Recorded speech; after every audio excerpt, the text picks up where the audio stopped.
अबा वस्तकबर वकान मिनल काफिरीन। इब्लीस ने अहंकार किया और वह सत्य विरोधियों में सम्मिलित हो गया।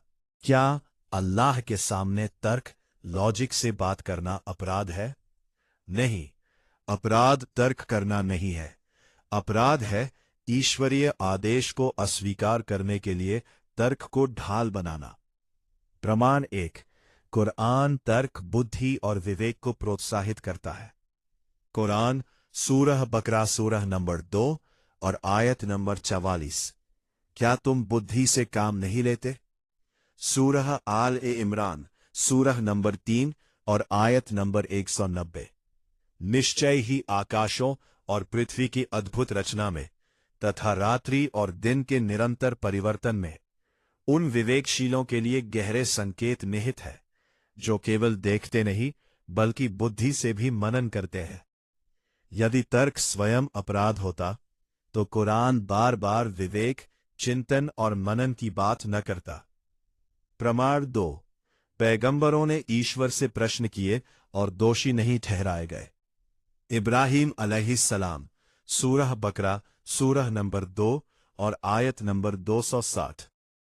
हे मेरे पालनहार, मुझे दिखा दे कि तू मृतकों को कैसे जीवित करता है। ईश्वर का उत्तर, क्या तुमने विश्वास नहीं किया? इब्राहिम ने कहा, हाँ, परंतु इसलिए कि मेरा हृदय संतुष्ट हो जाए। यहां प्रश्न है इंकार नहीं, तर्क है अवज्ञा नहीं।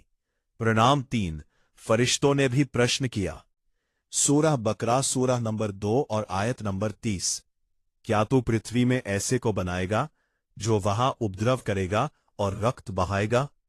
ईश्वर ने इसे अपराध नहीं कहा बल्कि उत्तर दिया, निश्चय ही मैं वह जानता हूं जो तुम नहीं जानते। प्रश्न करना अपराध नहीं। फिर इब्लीस का अपराध क्या था?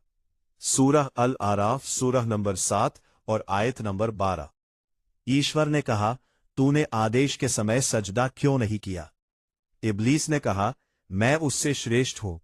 तूने मुझे अग्नि से बनाया और उसे मिट्टी से। यहां ध्यान दीजिए, इब्लीस ने समझने के लिए प्रश्न नहीं किया, उसने आदेश को अस्वीकार करने के लिए तर्क प्रस्तुत किया। कुरानी सिद्धांत नियम सूरह अहज़ाब सूरह नंबर 33 और आयत नंबर 36। परमेश्वर पर विश्वास रखने वाले किसी पुरुष या स्त्री को यह अधिकार नहीं कि जब परमेश्वर और उसका पैगंबर किसी विषय में निर्णय दे दें तो वे अपने लिए कोई अन्य